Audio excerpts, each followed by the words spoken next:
Hey guys, just a reminder that this is part 2 of my Halloween special, so if you haven't watched part 1 yet, I think you should do so. Like now! Go! Or not. I mean, outside of a segue and a pick, it has nothing to do with it, so I guess there's no reason to. Go watch! But I am not done with this game. That's right. You're about to leave the realm of your reality and jump into the veil of darkness. Are you prepared to face your...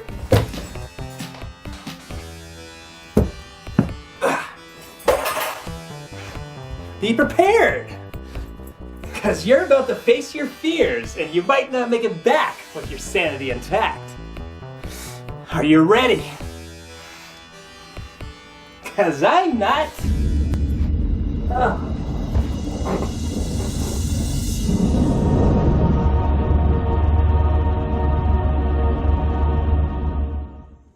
Eternal Darkness, Sanity's Requiem is a pretty interesting title when you compare it to other horror games. First off, it's probably one of the few selective games Nintendo directly published to have an M rating, and if I read correctly, it's the first game they ever published to have that high of a rating. And comparing it now, that's still a pretty big deal. Secondly, this game is very different in terms of what it tried to do to make it stand out from the rest. It was originally going to be released on the N64 by the developer Silicon Knights, a company that pretty much is the definition of how not to run a business. God, what is with second-party developers turning to shit after they leave Nintendo? Hey! What the hell is this? Quote from Edgar Allan Poe. That's right, this is your first clue that you're in for a completely new experience. But I suppose it's time to start this sucker up. I am Dr. Edward Roivas. I am a clinical psychologist. I am also dead. Wait, 1 fucking minute there. That guy who was talking at the beginning was dead? No, fuck you, no. That is one way to get your players intrigued, tell them that the narrator is dead. That's actually kind of brilliant. Like it or not, believe it or not, as you will. But this opening alone begins to show the amount of effort that was put into this game's story and voice acting. They clearly weren't skipping and really wanted to pull you in. Something I can really appreciate, I just hope they didn't sacrifice gameplay by doing so. So, during the intro, we're introduced to Edward's granddaughter, Alexandria Roivas, the main character of this story, and we see her dreaming about shooting up zombies until a ghost of her grampy appears to her. She is soon waken up by a call from the police that there has been an accident at her grandfather's mansion, so she quickly makes her way to Rhode Island. When she gets there, she's greeted by some cop that has to show Alex a pretty gruesome scene. This is why Eddie's dead. Guy got his fucking head bitten off. But because there's absolutely no clues as to why this happened, Alex decides to stay at the house and try and figure it out herself. And with that, I declare that she is touched. She's not all there, because who the hell would stay in the house knowing that has happened? She's got a lot of balls, I'll give her that much. This is where you really get to start playing and explore some of the mansion. By doing so, you'll stumble upon a hidden room, and within this room, Alex finds a book, the Tomb of Eternal Darkness, and this book becomes center stage. It helps you progress the story, it's your menu, as well as using it for other stuff I'll get into later. Alex then begins to start reading, and we now begin our first chapter and finally see how the way this game is structured. Throughout the game, Alex will find new chapters that take place over 2,000 years, telling the story of different characters and how their actions contribute to the game's plot. The first chapter stars Pius Augustus, a Roman centurion who gets called deep into the desert by odd voices, then gets transported to an underground temple, and soon after you'll be fighting deep into the center where he finds 3 artifacts. Little does the player know at this point, but the artifact you choose affects the rest of the game. Pius becomes aligned with one of the ancients, Chaturga, Uliaf, or Xelotov, and whichever one he chooses becomes the dominant ancient for the rest of the game. In terms of story, it doesn't really affect much besides certain cutscenes. For example, what Pius says at the end of this chapter reflects on who he's aligned with, but in terms of gameplay, it's a major difference. Like I said before, whoever you choose becomes the dominant ancient. This means the majority of the monsters you'll face in this game will be aligned with that ancient. Now that's not to say the other aligned creatures won't show up. They definitely will, they just won't show up as frequently. But this choice also has an effect on puzzles, and you're gonna need to know the proper knowledge how to complete them correctly. Whether it's by trial and error or you catch on to the visual clues that show that rock, paper, scissors format of the ancients, you're gonna have to figure this out sooner or later. This is stuff you really start to see in Elia's chapter, and I feel is one of the most important chapters in the game because of it. Here we're introduced to Mantarok, an ancient that is told to be the strongest and acts as kind of like a gatekeeper to the other 3, keeping them sealed away, and is shortly shown to be attacked by a newly evil Pius. This is also where you'll finally be introduced to the Sanity meter, the main thing this game is most famous for. A brilliant idea that, unfortunately, just wasn't used to the best of its ability. Now, that's not to say it's bad, because when it works, it really fucking works. But when it doesn't, you're just left wondering, why the hell did they do that? The way the meter works is whenever you're seen by an enemy, their eyes will glow and will drain a bit of your sanity. It's a way of showing intimidation from these undead creatures. To gain it back, you have a choice of finishing it off once you take him out to gain some sanity back. Now, whether you can't finish him off in time or simply choose not to, your character will start hallucinating, and it'll happen a lot more once you lose more sanity. Some cases you'll have enemies appearing where they should be, making you jump and panic a bit until you realize that they weren't actually real. I fucking hate when that happens. Or the game will trick you into thinking a healing item has just killed you. Other times the sanity effects will even attack the fourth wall, making you freak out and think something really bad has happened to your game or system. I think the two best examples are when the game acts like it's deleting all your saved data, which I wouldn't doubt this has happened to a few people before because it certainly happened to me once. This isn't really happening.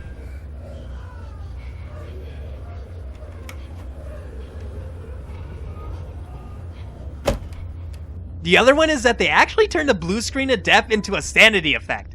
That's just so cruel. There were a couple others that are clearly dated now, but you still smile at it because you know very well it could have fooled you back in the day. But the problem I have with this feature is that some of them are just fucking goofy. And instead of pulling you into the experience, it just flings you right out of it. Like this one, for example. Yay, I'm growing slightly bigger! That is certainly not a fucking sanity effect. You go from blue screen of death to giving me a mushroom. Blue screen of death, the worst thing any gamer could experience, to giving me a fucking power-up. What the fuck? This isn't scary, this isn't creepy. All you did was make me question who the hell thought this was good enough to make it in. And to top it off, you just wasted my time on this joke of a sanity effect. Alrighty then. At least chapter also shows that your actions have depth. You see this here? She broke her sword from the fall. Now we're showing this guy is being attacked by zombies. If you're able to save him, you'll fix your sword. Now, this isn't the best example as it's pretty self-contained, but in later chapters, actions like this will carry over into future chapters. It's a great gameplay element as it really makes the player feel like their actions have actual merit. But anyway, as Elia travels deep into the temple, she's shot at magically by Mantruk, I'm guessing to keep intruders away. Shortly though, one of the temple's caretakers, I guess, gives her the essence of Mantruk and says that she is humanity's hope in defending the realm of our reality from the veil of darkness. Afterwards, she makes her way to a shrine, and Pius kills her, and that's the end of that chapter. Yeah, kinda get used to that. If these characters aren't dying, then they're most likely not living out a fairy tale ending. Once more, we're back in Alex's shoes to find the next chapter, and this time, we're not being handed it. Nope, this time, they're making you put to the test what you just learned from the previous chapter. I really enjoyed this because it shows just how much foreshadow this game had in this room alone, not to mention all the hints it throws at you during the game. Plus, it really heightens that feel of player progression as well as character progression too. It was great design not just to have the player, but Alex as well, story-wise, uses stuff she learns from this book. Next up is Anthony, and from what I can always tell, this chapter seemed to be a fan favorite. I'm guessing it has to be because he couldn't die due to the curse he got from the scroll that was given to him, and people probably like that he decomposes throughout the chapter. I personally never saw the appeal. Story-wise, it doesn't really do much. You could cut chapter 3 right out of the game and it'd have absolutely no impact. But maybe people like it because we're finally shown this game's other big gameplay mechanic, using and crafting magic. From this point on, you're going to start finding these symbols called runes alongside tablets detailing what they specialize in. Now with 2 runes, the Ancient Alignment rune and later on the Paragon runes when you find the 5 and 7 power circles, you'll be able to mix and match these runes to form spells to help solve puzzles or help power up your character offensively or defensively. It's a great feature, but once again, it's a gameplay element that just wasn't used to the best of its ability.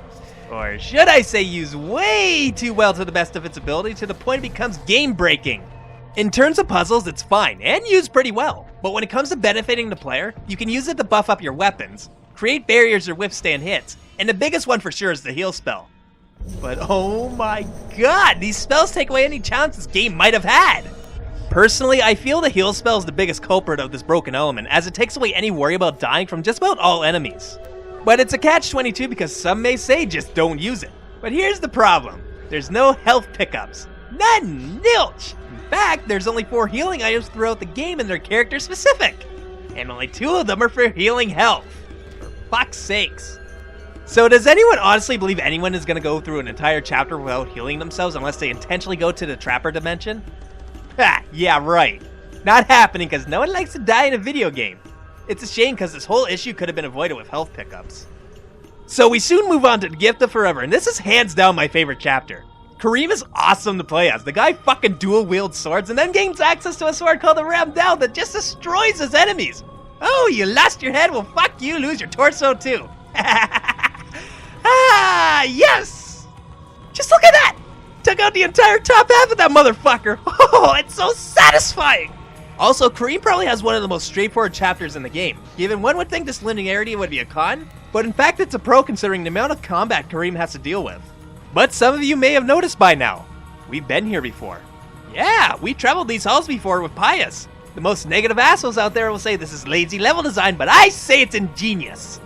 You're playing a game that spans over 2,000 years, and to return every few hundred years to see how each of the 4 locations have decayed or evolved over time is always intriguing.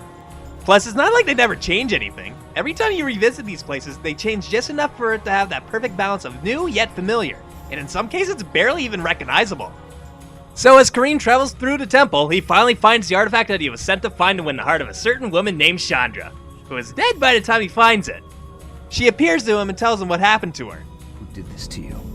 You were gone so long. I gave myself to a nobleman with a jealous mistress. You ungrateful cub! Whoa! You ungrateful cub! Uh-oh. I don't think I can get away with using either of those words. Hell, I even think bitch would be fucking pushing it. And then he mustn't touch the artifact, but instead protect it from the darkness. So once again, we're down another character. Karim, you poor misguided love bastard. Next up is Max, and let's just say alongside Edward, this guy's the shit. Although I'm sure that was what Silicon Knights had intended for the Roivas family in general. Shortly after Max moves into his newly inherited house, creepy shit starts happening after he finds this little tomb we all just love. Actually, I always found it kind of funny how most of these characters acquire the book. My best guess is the developers wanted to justify why everyone could use magic, but never clued in to give a reason why most of them wouldn't even have the book until late into development. So they decided to have them essentially hallucinate this disturbing hallway that leads to the tomb for them to pick up. The beauty of video game logic. Shit just don't make sense sometimes. But in this case, I think they should have just left it alone, as it just makes things confusing when it wasn't needed. Afterwards, Max leaves the hidden room and starts to get attacked by his servants, which of course turns out to be one of the baddies in the game. But something interesting happens. Instead of a finish him prompt, Max is able to perform an autopsy first. This was such a cool feature that they didn't have to do, but it made Max stand out that much more because of it. At first you'll think, no big deal, whoopee, a fucking drawing. But anytime you're not playing as Max, you'll get these in-depth commentaries on these creatures from him, which are a joy to listen to. Thanks again to the great voice actor. Hungry! They lust for flesh! Human flesh! But anyway, as Max figures out the mysteries of his house, he ends up stumbling upon the underground city of Enga, and he soon comes across what I guess could be considered the first boss of the game. As he battles and defeats the Lesser Guardian, he becomes determined to put an end to the darkness, but he needs help, he says. As you can guess, most people thought he was a little cuckoo, and in 3 months he was locked up in an asylum. Well, at least he didn't die. But before I jump into the next chapter, I guess I should talk about the enemies in the game and how you fight them. When you encounter one, you can either swing your sword blindly and quickly until you tire out, or you're gonna do what most of us do is lock on the creature and attack the different body parts. Or if you got a gun, shoot him! Yeah, that always fuck you, though it doesn't always work. For the most part, it works okay. Hit detection is no pun intended, hit or miss sometimes though, as you'll sometimes miss the enemy. But the real problem is when you're in tight corridors, because the attack will stop it if it hits the wall. I mean, it makes sense, but for gameplay, it gets annoying when you're trying to hit these creatures and you can't because of the terrain. Fuck you too, game. Now, for the regular enemies, there are zombies, trappers, bone thieves, horrors, and gatekeepers. And like I said earlier, each type has 3 versions to match their alignment to each ancient, which means a different visual style and damage output. But other than the zombies, that's where the differences end, which I admit is pretty disappointing. A good example is the Xelotop Bone Thief. The damn thing doesn't even have a head. This would make anyone think that you're gonna have to have a different tactic to defeat it, but nope, just bump it where the head should be and it goes down the same like most enemies do. In fact, it goes down even easier than the other Bone Thieves, as Xelotop creatures don't have as much health in comparison. It is also disappointing that the only enemy type in the game that's going to provide any challenge to you is the Horror. They hit hard and they take a lot of punishment, and they have magical attacks that you can't avoid up close, which usually leads to multiple hits. They are honestly the only enemy that'll make you sweat. The rest of them don't put up any challenge because of their design and the lock-on feature, I think, because most of their weak points are in the head. In fact, there's only 2 enemies that go against this. The Chaturka zombies are one, because if you chop their head off, they become even more aggressive and chaotic. And the gatekeepers. As you can see, I don't feel like being paralyzed every time I try to go at it head on. I'm a broken record at this point, but once again, it's great ideas that just weren't used to the best of its ability. So at this point of the game, most of the story is focused on how the artifacts make it to the Roivas mansion. I already talked about what happens in France in my part 1, and your time in Persia is the same idea as in France. Just no big baddie waiting for him. But before I move on, there's Edwin Lindsay. Totally not a Raiders of the Lost Ark ripoff. Like, look at that! They weren't even trying to hide it. I don't know if I'm supposed to admire this or bash it. But besides the obvious parody, there's one thing that makes this a pretty interesting level. And that's finding the optional Manta Rock rune. Now remember that rock, paper, scissors aspect about the other ancients? Well, this alignment rune is the equivalent to any little bastard you grew up with who wanted to cheat and use dynamite because he or she could not bear the thought of losing. Every spell you use with this rune trumps the other ancient's magic, has stronger benefits to the offensive and defensive skills, or in this case will even turn you invisible. And you thought the game wasn't easy enough. Well, welcome to God Mode. I hope you enjoy your relaxing day within a horror game. And they actually made that a fucking thing in this game, oh my god! But anyway, let's move on to Edward. Yeah, you do get to play as him, and I always felt this to be such a surreal part of the game. You've spent so much time learning from this character and seeing him here and there as a mentor. I mean, hell, his death is what kickstarts the game. You get a huge giddiness because you know this is going to be an awesome chapter. Max had just scratched the surface in his, and this time you knew you were going to explore that city. Like I said before, this game's sense of foreshadow is top-notch. The Legacy of Darkness chapter doesn't fail either, although I do admit fighting the vampire enemy overstays his welcome a bit in the first half, but at this point, this is the most unique chapter you'll play through. The second half has Edward exploring Enga as he has to travel through the 9 trials to activate the magic spell to nuke the city of its lesser guardians. I always liked Enga's level concept. It was basically a huge obstacle course that was putting everything you learned to the test and really testing you to know your magic spells as it doesn't hold your hand when you're trying to cast the right spell. But Jesus fucking Christ, Edward is not built for the stamina this level requires of him. You may have noticed by now that each character runs differently, or their sanity, life, and magic meters have been different sizes. That's because each character has their own attributes. For example, Edward is a psychologist, and pretty scrawny compared to other characters. This means his mental state is high, which is reflected in his sanity and magic meter. But this also reflects his health and stamina, as he's not going to be able to take a hit or run for long, despite being able to run fairly fast. I mean, hell, if he doesn't steady his shot with the elephant gun, he gets knocked on his ass. Then you compare him to someone like Michael, a firefighter who's built like a tank but has never been subjected to the darkness. This means he's physically built for health, speed, and stamina, but sanity and magic for him is a joke as he probably has a low mental tolerance. It's an element that wasn't needed, but I'm grateful they added it because it adds that much more polish to a game that just drowns in it to begin with. So, after Edward succeeds in destroying the city's gruesome inhabitants, we get to that point and think, yeah, it's time to finish this. No, fuck you, one more chapter.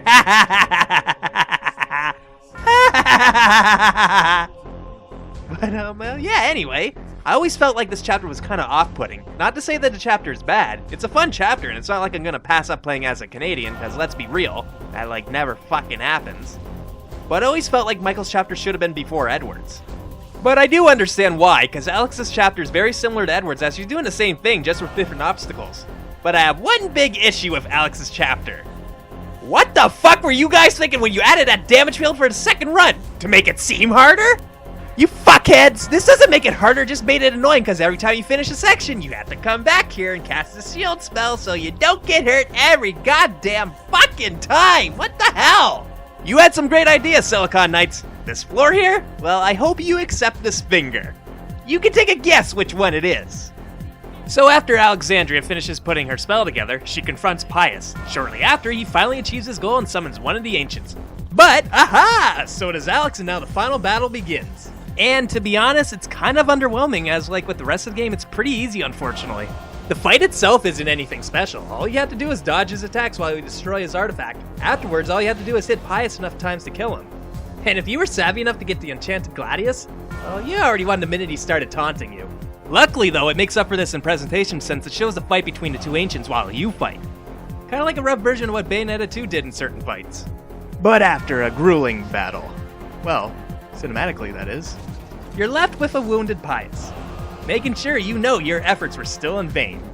But after Alex stabs him, she realizes how much of a dipshit she is since she still summoned an ancient into our world. But we're okay, Grampy appears to save the day and send that ancient back to where it belongs. Good job. Alex and Edward have a heartfelt goodbye and congrats. You survived! Or you didn't.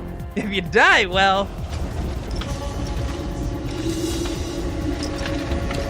Fool! I spit at thee! My game just fucking spit on me?